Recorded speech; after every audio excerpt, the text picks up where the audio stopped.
Teachers hand book అని ఒకటి చేశాం. దీంట్లో కన్సెప్ట్ ఏమంటే క్లాస్ రూమ్ని 5 నిమిషాల్లో ఎట్లా ఇగ్నైట్ చేయగలం, పిల్లల్ని ఎట్లా మన వైపు లాక్కోగలం, అది కన్సెప్ట్. అంటే మనం ఎంత బాగా మన టీచర్లు చదువు చెప్పినా పరీక్షలు అయిపోయినాక అన్నీ మర్చిపోతారు, ఏం గుర్తుండవు.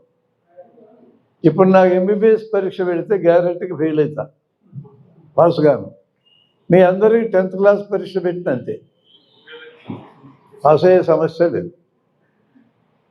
డిగ్రీ చదివినాం, పోస్ట్ గ్రాడ్యుయేట్ చదివినాం, పిహెచ్డి చేసినాం, డాక్టరేట్ చేసినాం, అయినా 10th క్లాస్ గుర్తుండదు.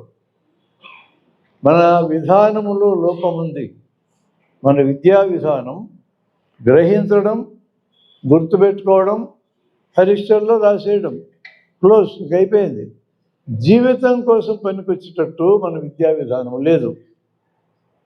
జీవితానికి పనికొచ్చేటట్టు చెప్తే జీవితాంతం మర్చిపోం. పరీక్షల కోసం చెప్తే పరీక్షలు అయినాక మర్చిపోతాం.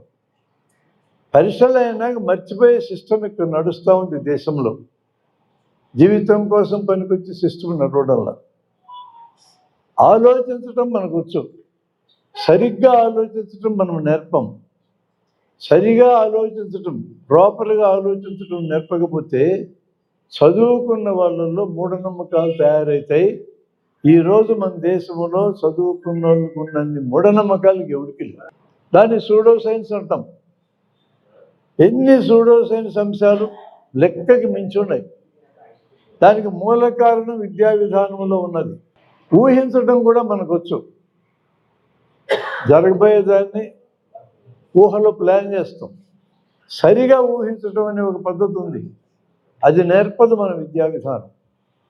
ఇది నేర్పని కారణంగా సివి రామన్ తరువాత ఈ దేశంలో నివసించే మరొక్కరికి కూడా సైన్సెస్లో నోబెల్ ప్రైజ్ రాలేదు. 90 ఏళ్ళు దాటింది ఇప్పటికీ. ప్రపంచంలో అన్ని దేశాల కంటే విద్యార్థులు ఎక్కువ ఉండే దేశం మనది. మన దేశంలో తయారయ్యే ఇంజనీర్లు 100కి 95 మంది అంతర్జాతీయ స్టాండర్డ్స్ పనికిరారు. మన మెడికల్ కాలేజీల్లో తయారయ్యే విద్యార్థులు 6 ఏళ్ళు చదువు పూర్తయినాక సూదులు వేయడం తప్ప ఏమీ రాదు, ఇంజక్షన్లు వేయడం తప్ప ఏమీ రాదు. నేను అన్ని కాలేజీలు తిరుగుతూ ఉంటా ఆంధ్ర తెలంగాణలో. విద్యార్థులకు రాదు, ఎవడు నేర్పడు. ఇంటింతలో గ్రంథాలు చదివిస్తారు. గ్రంథం 5 కిలోలు బరువు ఉంటుంది. మేదేసుకొని చదువుతూ నిద్రపోతే గుండెకి చస్తారు, అంత బరువు ఉంటాయి. 20 చదవాలి అట్లాంటి ఎంబీబీఎస్ అయ్యే లోపల. థియరీ మాస్టర్స్ అవుతారు, ప్రాక్టికల్గా ఏమి రావు. ఎంబీబీఎస్ అయ్యేటప్పటికి 50 స్కిల్స్ వచ్చి ఉండాలి, ఒక్క స్కిల్ కూడా ప్రాపర్గా రాదు. ఎట్లా అంతర్జాతీయ స్టాండర్డ్స్ మన పిల్లలు సరిపోతారు? గతంలో సున్నా కనిపెట్టినాం, ఆల్జిబ్రా కనిపెట్టినాం, రేఖాగణితం కనిపెట్టినాం, ఖగోళం కనిపెట్టినాం, సుశ్రుతుడు చరుకుడు మా వల్లే. ఎంతసేపు అయ్యా చెప్పుకొని బతుకుదామా? ఈ కాలానికి తగినట్టు ఎదగమా మనము? మా తాతలు నేతులు దాగినారు, మా మూతులు వాసన చూడడం అంటే ఎట్లా? మీ తాతలు దాగినారు నిజమే, నేను చరిత్రని నిరాకరిస్తామంటల్లా. All that heritage belongs to us. ఆ సాంప్రదాయం అంతా మంచి. ఇప్పుడు ఎక్కడున్నాం? ఈరోజున్న ఐటీ ప్రపంచంలో ఒక్క కొత్తది మనం కనిపించిందా? గూగుల్, వాట్సాప్, ఫేస్బుక్ ఎవరితో తెచ్చుకొని వాడుకుంటున్నాం. ఒక గ్యాడ్జెట్ మనం కనిపెట్టినవా? దేశం సిగ్గుపడాలా, దేశాన్ని పరిపాలించేటప్పుడు సిగ్గుపడాలి. విశ్వగురువులని చెప్పుకుంటే చాలదండి, విశ్వాన్ని గురువులుగా మారాలా. ఒకప్పుడు విశ్వగురువులం మనం. పెద్ద పెద్ద యూనివర్సిటీలన్నీ ఇక్కడే ఉన్నాయి, ప్రపంచానికి చదువు నేర్పించినాం. Where are we now? ఎక్కడున్నాం మనం ఇప్పుడు? మన విద్యా విధానం డిస్మల్ ఫెయిల్యూర్. క్లాస్ రూమ్లో 5 నిమిషాలు మేము టీచర్లకు ఏం చెప్తున్నామంటే పాఠం చెప్పొద్దు అంటున్నాం. దీంట్లో 300 కలెక్షన్ ఉన్నాయి. దీంట్లో ఒక 200 దాకా హెల్త్ బిట్స్ ఉన్నాయి. మొత్తం 500 ఈ రెంటిల్లో కలిపి ఉండేది. ఇది ఆరోగ్యానికి తోడ్పడేదే కాదు, క్లాస్ రూమ్లో కూడా చెప్పచ్చు. 500 టాపిక్స్ నీ చేతిలో ఉన్నాయి. మనం 260 రోజుల కంటే మించి స్కూల్ పనిచేయదు. డైలీ ఒక టాపిక్ పిల్లలకి ఇంట్రడ్యూస్ చేసినా ఇట్ విల్ బి బ్యూటిఫుల్. పిల్లలు అట్రాక్ట్ అవుతారు మన పక్కన. మేము దాన్ని ఆలోచించినప్పుడు మాకు అర్థమైంది ఏంటంటే, మా జన విజ్ఞాన వేదికల్లో పోయి ఇదంతా చేయొచ్చు స్కూళ్ళల్లో, మా సంఖ్య చాలదు. అందుకని టీచర్ల మీద ఫోకస్ పెట్టాం. టీచరు వారంలో 20 సార్లు పిల్లలతో మాట్లాడతాడు.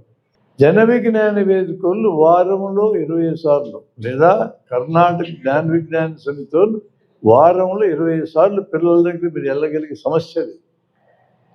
మరి నెలకు ఒకసారి కలిస్తే ఎక్కువ కదా. ఆ పని ఎవరు చేయాలా? టీచర్ ద్వారా చేయించాలి. అంటే మన సంస్థలోకి టీచర్లు ఎక్కువ మందిని ఆకర్షించుకొని ఈ పుస్తకం ఆధారంగా మేము సబ్జెక్ట్ నేర్పిస్తున్నాం.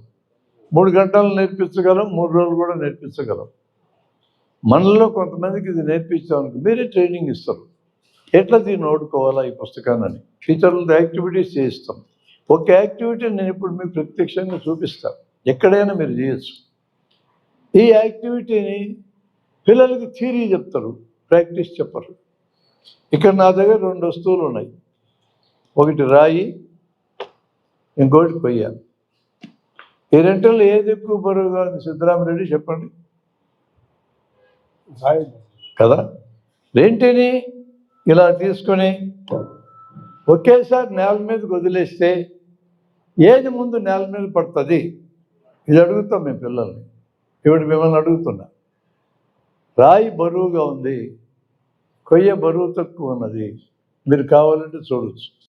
ఇవి ఎంట పెట్టుకొని పోవాలి. అది లేకపోతే ఇది మంచినీళ్ళ సీసా, ప్లాస్టిక్ ఫుల్ బాటిల్, ఈ బాటిల్లో కొంచెం నీళ్ళు ఉన్నాయి. ఈ రెంటిలో ఏది బరువు ఎక్కువ ఉంటుంది? మీరు చూడండి, ఏది బరువు ఎక్కువ ఉంటుంది? ఈ రెండింటిని ఒకేసారి నేల మీద వదిలేస్తే ఏది ముందు నేలను తగులుతుంది అని అడగచ్చు. ఇవి దగ్గర లేకపోతే, ఇవైతే మేము తయారు చేసి మా కార్యకర్తలకు బ్యాగులు పెట్టుకోమంటున్నాం. చిన్న ఎక్స్పెరిమెంట్ కదా. ఎక్స్పెరిమెంట్ విజ్ఞానానికి ప్రాణం.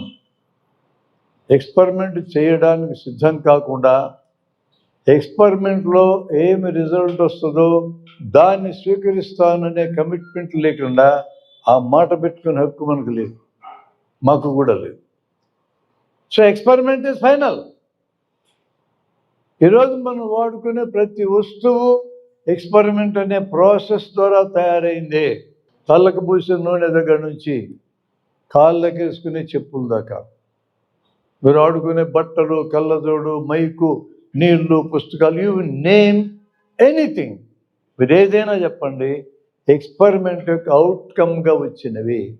నిరూపించబడ్డ వాటినే వాడుకోగలము, నిరూపణ లేని వాటిని వాడుకోలేము మనము. ఇప్పుడు ఈ ఎక్స్పెరిమెంట్లో క్వశ్చన్ రైజ్ చేసిన దీన్ని సరదాగా తీసుకోండి. ఒకవేళ దీని ఆన్సర్ మీరు తప్పు చెప్పినా ఫీల్ కావద్దండి. మీరు 10th క్లాసు పరీక్ష పాస్ అవుతారని అడిగితే మీరే చెప్పినారు కదా పాస్ కామని. Take it light. ఆ లైట్గా తీసుకోవడం, ఓపెన్ మైండ్గా ఉండటం, ఇతరులు ఏమని అంటారేమని భయపడుకుని ఉండటం మన క్యారెక్టర్గా ఉండాలి. తప్పులు నేను చేస్తాను, మీరు చేస్తారు. తప్పుల్లోంచి నేర్చుకుంటాం మనం. తప్పులు చేయడం తప్పు కాదు, తప్పులోంచి నేర్చుకోకపోవడం తప్పు అవుతుంది.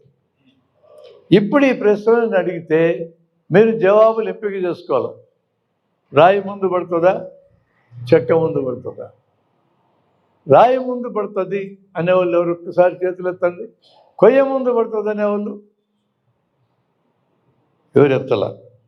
ఇప్పుడు ఇది బరువు ఎక్కువ, ఇది బరువు తక్కువ, అది లేకపోతే ఇదే నేను అడగొచ్చు. బరువు ఎక్కువ ఉండేది ముందు పడుతుందా, బరువు తక్కువ ఉండేది ముందు పడుతుందా? Very good. ఇక 3 ఆన్సర్ ఉంది, 2 ఒకేసారి పడతాయని. అది ఎవరైనా ఉన్నారే కదా. ఒక్కసారి మీరు ఇటు రండి, కమా. మీ పేరు చెప్పండి. కాసిం. 2 ఒకేసారి పడతాయని నీకు ఎలా తెలుసు అని అడుగుతాను నేను. మనిషికి తెలుసుకునే మార్గాలు 3 ఉన్నాయి. ఈ ప్రపంచంలో ఏ దేశం వల్లైనా 850 కోట్ల మందికి కూడా తెలుసుకునే మార్గాలు 3. 1, ఎక్కడన్నా చదివితే తెలిసి ఉండాలా, ఎవరన్నా చెప్తే తెలిసి ఉండాలా. ఇది భాష ద్వారా 1 మెథడ్. 2వ మెథడు, నేను ఊహించిన బరువు ఎక్కువ ఉంది కాబట్టి ముందు పడుతుంది, బరువు తక్కువ కాబట్టి తర్వాత పడుతుంది అని ఊహించిన ఊహ ద్వారా కూడా తెలుస్తుంది మనకి. మూడో మెథడ్, నేను ఇట్లాంటి రెండుని కింద వేసి చూసా, రెండు ఒకేసారి పడ్డాయి, నేను చూసా ప్రత్యక్షంగా, నా ఇంద్రియాలతో చూసా. ఇది మూడో మెథడ్. ఈ మూడు మెథడ్స్లో నీకు ఏ మెథడ్లో తెలిసింది? This question is relevant always in our lives. ఎవరు ఏది ప్రకటించినా నీకెట్లా తెలుసు అని అడగాల. నేను దేవుణ్ణి చూసా అంటాడు ఒకడు, నీకెట్లా తెలుసు అని అడగాల. నాకు స్వర్గానికి పోతా చచ్చిపోయినాక తెలుసు అంటాడు, నీకెట్లా తెలుసు అని అడగాల. స్వర్గానికి అతను పోవడానికి నాకు అభ్యంతరం లేదు. నేను చనిపోయినాక స్వర్గం పోతానంటే మీకేం అభ్యంతరం? మిమ్మల్ని రమ్మలేదుగా. పని ఎట్లా తెలుసు నీకని అడుగుతున్నా. అంటే అతను ఏం చెప్పాలి? గ్రంథంలో చదివినా అని చెప్పాలి, లేదా నేను ఊహించినా అని చెప్పాలి, నేను పోయి వచ్చినా అని చెప్పాలా. ఇంతవరకు స్వర్గం పోయి తిరిగి వచ్చినాడు మీకు తెలుసా? ఒక్కడన్నా మీకు తెలుసా? నాకు తెలియదు. స్వర్గం పోయి తిరిగి వచ్చినాడు నాకు తెలియదు, కాబట్టి ప్రత్యక్షంగా తెలియలే. కాబట్టి ఊహిస్తున్నాడు లేదా భాష ద్వారా పుస్తకం చదివాడని అర్థం. కరెక్టేనా నేను చెప్పింది? స్వర్గం మీద నేను వ్యతిరేకిని కాదు, స్వర్గం పోతాననే వాళ్ళకు కూడా వ్యతిరేకిని కాదు. స్వర్గం పోతారని ప్రవచనకారులు స్కూల్లో మీటింగ్ పెట్టి 1000 మందికి చెప్తా ఉంటారు ఏడాది. వాళ్ళతో కూడా నాకు శత్రుత్వం లేదు. నీకు ఎలా తెలుసు అని అడుగుతున్నాను. Simple question. ఇప్పుడు పరకాల ప్రభాకర్ నేను అన్ని రాష్ట్రాలు తిరిగి ఆంధ్రప్రదేశ్లో రాత్రి 11:45 నుంచి రాత్రి 2 గంటల దాకా 3500 బూతుల్లో 17 లక్షల ఓట్లు పడ్డాయని ఎన్నికల కమిషన్ చెప్పింది మనకి. చివరి ఓటు 2 గంటలకు పడ్డదని మా ఆంధ్రప్రదేశ్ ఎన్నికల కమిషనర్ చెప్పారు. 11:45 నుంచి 2 గంటల వరకు రాత్రి ఓటింగ్ జరిగింది. 3500 బూతుల్లో 17 లక్షల ఓట్లు పడ్డాయి ఆయనే చెప్పాడు. ఇప్పుడు పరకాల ప్రభాకర్ ఏమడుగుతున్నాడంటే 11:45 నుంచి 2 గంటలంటే 135 నిమిషాలు. 135 నిమిషాల్లో యావరేజ్ ఒక బూత్కి 15 లక్షలు లెక్కేస్తే 491 అవుతుంది. 135 నిమిషాల్లో 491 ఓట్లు పడాలంటే నిమిషానికి 3 ఓట్లు పడాలా. పార్లమెంటుకి అసెంబ్లీకి ఒకేసారి జరిగిన ఆంధ్రలో ఎన్నికలు. ఒక ఓటు వేయడానికి కనీసం నిమిషం పడుతుంది. నువ్వు నిమిషానికి 3 ఓట్లు ఎట్లా పడ్డాయో నాకు చెప్పమని అడుగుతున్నాడు ఆయన. నువ్వు ఎన్డీఏకి వ్యతిరేకమా అని అడగడు. నాకేం సంబంధం ఎన్డీఏతో? కొన్ని వైసీపీకి వ్యతిరేకమా అనుకోమా? మేమేం కాదు, మేము ఎన్నికల కమిషన్ అడుగుతున్నాం. ఒక్క నిమిషానికి 3 ఓట్లు ఎట్లా పడ్డాయో మాకు చూపిస్తామంటున్నాం. ఇప్పుడు ఈ ప్రయోగం నేను మీతో ప్రపోజ్ చేసే ఇప్పుడు చేసి చూపిస్తాను. నేను రెండు ఒకసారి పడతాయా, ముందు రాయి పడుతుందా, ముందు కొయ్యబడుతుందా, అట్లా నాకు చూపిస్తామని అడిగినాం మేము. ఏం చెప్పాలి ఎన్నికల కమిషను? అవును నేను చూపిస్తాను అలా అయితే ఓట్లు అన్నా. అంత సింపుల్. మీ కర్ణాటకలో 2 సంవత్సరాల నుంచి ప్రజాస్వామ్యం నిలబెట్టడానికి పౌర సమాజంతో సంస్థ పనిచేస్తూ ఉంది. ఈ సంస్థ మీద ఒక డాక్యుమెంటరీ జనవరి నెలలో నేను కల్కట్టా పీపుల్స్ ఫిలిం ఫెస్టివల్ అనే ఒక యాక్టివిటీ జరుగుతూ ఉంటే 4 రోజులు నేను ఉన్నా. అక్కడ ఒక డాక్యుమెంటరీ చూపించారు మీ కర్ణాటక గురించి. ఈ మధ్యనే మా వేదిక నుంచి ఒక కార్యకర్త బెంగళూరులో కార్యక్రమం జరుగుతూ ఉంటే 2 రోజులు పోయిస్తున్నాడు. అన్ని రాష్ట్రాల్లో కూడా పౌర సమాజం సెన్సిటైజ్ అయ్యి భారతదేశ ప్రజాస్వామ్యాన్ని కాపాడుకోవాలని ప్రయత్నం చేస్తూ ఉంది. మేము జన విజ్ఞానంకు భాగం ఉన్నాం. అన్ని సంస్థలను భాగం గమ్మంటున్నా. ప్రజాస్వామ్యాన్ని మనం కాపాడుకోలేకపోతే నేను రాజ్యాంగాన్ని ఏం కాపాడుకుంటాం? అట్లాంటి క్వశ్చన్ మనం వేయాలా. ఎవరికి వ్యతిరేకం కాదు, మేము సైన్స్కి అనుకూలం, సైంటిఫిక్గా ప్రశ్నిస్తున్నాం. అది మాకు డెమో ఇవ్వమని అడుగుతున్నాం. అన్ని చోట్ల ఇట్టడి ప్రశ్న మనం అడగగలము. గుడిలో ఉండే ధ్వజస్తంభం నుంచి కిరణాలు వస్తుంటాయి, ఈ కిరణాలు ఉన్న ప్రజల ఆరోగ్యం బాగుపడుతుందని ఒకడు అన్నాడు. మనం కాదనం, నువ్వు ప్రూవ్ చేయి అంటాం. బంగారాన్ని పాతిపెట్టి దానికి ఒక మంత్రం వేస్తే తెల్లవారికి డబల్ అయింది అంటాడు ఒకడు. మనకేంటంటే అభ్యంతరం? బంగారాన్ని పాతిపెట్టి డబల్ చేసుకున్నాం. దేశం అసలు అప్పుల్లో ఉంది. బంగారాన్ని పాతిపెట్టి డబల్ అయితే మీకు అభ్యంతరమా? అట్లాంటి ఎన్ని చెప్పాలి మనం? 100 చెప్పచ్చు, నాకు అభ్యంతరం లే. పెడతా ఒక దండ పెడతారు, ఎవడికి 2 అవుతుంది, 2 బాధ పెడతా, ఎల్లుడికి 4 అవుతుంది, 4 8, 8 16 16 32, ఒక ఏడాది బాధ పెడతా. ఇట్లా మీరు ఐసూరు పట్టదు, అంత బంగారం తయారవుతుంది. గవర్నమెంట్కి ఇద్దాంలే, అసలే పేద పలుకులు పలుకుతున్నారు వాళ్ళు, పైసలు లేవు అంటూ. అది సాధ్యమైతే మనకు అభ్యంతరం లేదు, ప్రయోగం చేయాలి. మళ్ళీ అక్కడికి వచ్చావు, నేను నీ ఎదురుగా కూర్చుంటా, దండని పాతి పెడతా, నువ్వు మంత్రం వేయి, దేవుడికి 2 వేసి చూద్దాం.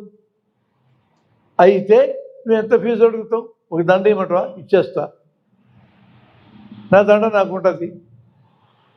నీకు ఒక దండ చాలంటే నీకు రోజు కూర్చో నాతో, 4 దండలు అయితే ఒకటి నీకు ఇచ్చి 3 ఉంచుకుంటా నేను. ఎవడు కొంపలు ముంచడానికి ఇట్లా మాట్లాడతారు, అందరూ మోసగాళ్ళు. సైన్స్ ఆధారంగా మనం ప్రయాణం చేస్తే మనకు ఆన్సర్ వస్తుంది. కమాన్, నీకు ఎలా తెలుసు? 3 ఆన్సర్లు చెప్పినా నేను. ఏ ఆన్సర్ నువ్వు సెలెక్ట్ చేసుకుంటావు? చదివేవా, ఊహించావా, చేసి చూసావా? విన్నావు అంటే భాష. నేను చెప్పిన మొదటి దాంట్లోకి వచ్చాడు. మా టీచరు బరువు ఎంత ఉన్నా సరే కొంత ఎత్తు నుంచి వదిలితే గ్రావిటీ అన్నిటి మీద సమానంగా పనిచేసి ఒకేసారి పడుతుందని మా టీచర్ చెప్పాడు కదా. ఒక్కసారి ప్రయోగం చేసి చూసుకుంటానికి ట్రై చేసినవా? ఇప్పుడు నువ్వే అందరు కనపడటం 2 ఒకేసారి వదలాలా? ఏది ముందు నేల తగులుతుంది? అబ్బాయి నువ్వు చూడు అమ్మాయి, ఒకేసారి వదలాలా? వదులు, 2 ఒకేసారి వదిలి. ఈ 2 వదిలి చూడు, ఒకటి బరువు ఎక్కువ, బరువు తక్కువ, ఒకేసారి 2 ఒకేసారి వదిలి. చిన్న ఎక్స్పెరిమెంట్ క్లాస్ రూమ్లో చేయొచ్చు మనం. దాని వెనక డిక్షన్ చెప్పండి, కథ చెప్పండి, ఇక దీన్ని మర్చిపోరు. ఇప్పుడు ఈ ఎక్స్పెరిమెంట్ మీరు కూడా మర్చిపోరు. లేకపోతే మీలో కొంతమంది రాయి ముందు పడుతున్నారు కదా, అందుకే నేనేమన్నా తప్పు చేయడానికి సిగ్గుపడద్దు, ఓపెన్ అయితేనే తెలుస్తుంది. ఇక మీరు జన్మలో ఈ బతికినంతకాలం ఈ తప్పు చేయరు. పిల్లలకి అట్లా నేర్పించామనుకో పర్మనెంట్ గుర్తుంటుంది. ఈ ప్రయోగం మొట్టమొదటి భూమి మీద చేసిన తన పేరు గెలీలియో, ఇటాలియన్ శాస్త్రవేత్త. 450 ఏళ్ళ నాడు చేశాడు ఆయన. ఇటలీలో పిసాని నగరం ఉంటుంది. ఈ నగరంలో లీనింగ్ టవర్ ఆఫ్ పిసాని ఒక 10 అంతస్తుల భవనం ఉంటుంది. అది ఎందుకో వంగిపోయింది కట్టిన తర్వాత, కింద పడలే, నిలబడలే. 10 degrees అయినా అటు కూర్చుంది. దాని మీదకి ఎక్కి ఒకే సైజు షేప్ ఉన్న ఇనుప ముక్క, రాయి, కొయ్య తీసుకుని వేస్తే అన్నీ ఒకేసారి పడ్డాయి. గమనించినాడు ఆయన. ఒకసారి చూడగానే ఎప్పుడు కంక్లూడ్ చేయకూడదు. That is experiment. ఎక్స్పెరిమెంట్లో తేలింది అనాలంటే ఎన్నిసార్లు చేసినా అదే రిజల్ట్ రావాలా, ఎవరు చేసినా అదే రిజల్ట్ రావాలా, ఎక్కడ చేసినా అదే రిజల్ట్ రావాలా. పిసా టవర్ నుంచి 5-6 సార్లు వేసాడు, అదే రిజల్ట్ వచ్చింది. ఇంకొకరిని ఎక్కి ఆయన ఏమన్నాడు, అదే రిజల్ట్ వచ్చింది. ఇంకా ఊరికి వెళ్ళి వేశాడు, అదే రిజల్ట్ వచ్చింది. అంటే that is the beauty of science. ఇలా ఎవరైనా ఎక్కడైనా ఎప్పుడైనా ఒకే రిజల్ట్ వస్తూ ఉంటే ప్రయోగం ద్వారా దాన్ని సార్వత్రికము అంటారు, యూనివర్సల్ అంటారు ఇంగ్లీష్లో. సర్వ, త్రై అంటే 3 సంస్కృత పదం, అది తెలుగులోకి కన్నడలోకి కూడా వచ్చింది. అది అన్ని దక్షిణాది భాషల్లోకి 3 ఇంగ్లీష్లోకి వెళ్ళింది. 3 అనే మాట, త్రై అనే మాట సంస్కృతంలో ఉంది. ఆ మాట వచ్చేసి తెలుగులోకి అట్లాగే. సర్వ అంటే అన్నిటికీ సంబంధించిందని, సర్వశ్రీ అంటే అందరికీ శ్రీ అని. ఆ 3 ఏంటి అంటే ఎవరైనా, ఎక్కడైనా, ఎప్పుడైనా అని అర్థం. అలాంటి దాన్ని సత్యమని పిలుస్తారు. పారిభాషిక పదాలు సత్యము లేదా ట్రూత్ అంటే ఎవరికైనా, ఎక్కడైనా, ఎప్పుడైనా ఒకే రకంగా ఉండేది. ఇప్పుడు ఇదే ఎక్స్పెరిమెంట్ మీ 2 వస్తువులు చేసింది. ఆ రోడ్ మీదకి వెళ్ళి చేయండి, ఇదే రిజల్ట్ వస్తుంది. ఈ బాబు వేశాడు, మీరు వేయండి, ఇదే రిజల్ట్ వస్తుంది. ఆ అమ్మాయి చేయించి ఇదే రిజల్ట్ వస్తుంది, రేపు చేయండి ఇదే రిజల్ట్ వస్తుంది. రేపు అన్నానంటే చాలా పెద్ద మాట అది. నిన్న కూడా ఇదే రిజల్ట్ వచ్చి ఉంటుంది. నిన్న మనం చూడగలమా వెనక్కి పోయి? ఈరోజు 15వ తేదీలో ఉన్నాం మనం, అంతేనా? 14కి పోయి చూడగలం అదేనన్నా? చూడలేము. కానీ నిన్న కూడా ఇట్లే పడిందని నేను చెప్పగలను. రేపనేది ఇంకా మన అనుభవంలోకి వచ్చిందా? రాలే. కానీ రేపటి దాకా మనం బతుకుంటే, ఈ రెండు మన దగ్గర ఉంటే రేపేసి ఇదే రిజల్ట్ వస్తుంది. ఏంది సత్యం అనే దాని యొక్క బలం అంటే కాలాన్ని బట్టి మారదు. That is the strength of truth. ఈ బలం ఒక సైన్స్ దగ్గరే ఉన్నది, ఇంకెక్కడా లేదు. విజ్ఞాన శాస్త్రం దగ్గరే ఉన్నది, బలం ఇంకెక్కడా లేదు. ఇది అందుకనే ఆ పదాన్ని మీరు పెట్టుకున్నారు, మేము పెట్టుకున్నాం. ఆ పదాన్ని పెట్టుకోవడానికి కారణం ఇది. ఎవడు చెప్పలేడు దీన్ని, మనం మాత్రమే చెప్పగలం. ఇలానే జరుగుతుంది, రేపు ఇలానే జరుగుతుందని ఈరోజు మనం డంకా బదాయించి చెప్పగలం. తిరుగులేదు ఆ వాక్యానికి. మీరు కావాలంటే చిన్న ప్రయోగం, ఒక జ్యోతిష్కుడితో చేయండి, ఒక హస్త సాముద్రికుడితో చేయండి. ఏదన్నా హోటల్లో రూమ్లో ఉంటాడు, చెయ్యి హస్తంబొమ్మ రూమ్ బయట పెట్టుంటాడు, లోపల పలానా రూమ్లో హస్త సాముద్రికుడు సిద్ధాంతి చెప్తా ఉంటాడు. భూతకాలం, వర్తమాన కాలం, భవిష్యత్తు చెప్తాడు, రాసి ఉంటుంది అక్కడ. కాంగ్రెస్ పార్టీ వాళ్ళ హస్తం కాదు ఇది, హస్త సాముద్రికం వాళ్ళ హస్తం. మేము 68లో ఎక్స్పెరిమెంట్ చేశాను నేను. అప్పుడు ఆ సంవత్సరం నేను మెడికల్ కాలేజ్ కర్నూలులో చేరా. ఇప్పటిదాకా నాకు వేరే విషయాలు తెలియదు. కర్నూలు మెడికల్ కాలేజ్ జరిగిన తర్వాత స్టూడెంట్ మూవ్మెంట్లో పనిచేయడం మొదలుపెట్టా. అప్పట్లో నేను పనిచేసిన మూవ్మెంట్ పేరు ఎస్ఎఫ్ఐ. ఇట్లాంటి ఏ సమస్య ఎదురైనా పోయి ఢీకొనడమే. ఆ వయసు కూడా అట్లా ఉంటుంది కదా. జేబులో 1500 రూపాయలు స్పెషల్ మెరిట్ స్కాలర్షిప్ ఉంది. 4 ఫ్రెండ్స్ని పట్టుకొని కర్నూలు సెంటర్లో పెద్ద పార్క్ అని ఉంటుంది, పార్క్ పక్కన మీనాక్షి లాడ్జ్ అని ఉంటుంది. ఆ లాడ్జ్ దగ్గర బొమ్మ పెట్టుంటే వెళ్ళాము సిద్ధాంతి దగ్గరికి. స్వామి తమరేనా బయట అస్తంబొమ్మ పెట్టించారంటే నేనే అన్నాడు. మీరు జరిగిపోయినది, జరిగేది, జరగబోయేది చెప్తారని బయట రాసింది కరెక్టేనా అన్నావు. కరెక్టే అన్నాడు. చేయి చూసి చెప్తారా, చేతి ముద్ర చూసి చెప్తారా అని అడిగినాం, కన్ఫర్మ్ చేసుకుంటాను. ఏమనుకుంటున్నావు నేనంటే, ఎవరెవరికి చెప్పాను అనుకుంటున్నావు? తెలియదు స్వామి అన్నాం. ముఖ్యమంత్రులకు చెప్పినా, మంత్రులకు చెప్పినా, కేంద్ర మంత్రులకు చెప్పిన సామాన్యుని కాదు నేను అన్నాడు. ఎంతగా మీరు చేయి చూసి చెప్తారు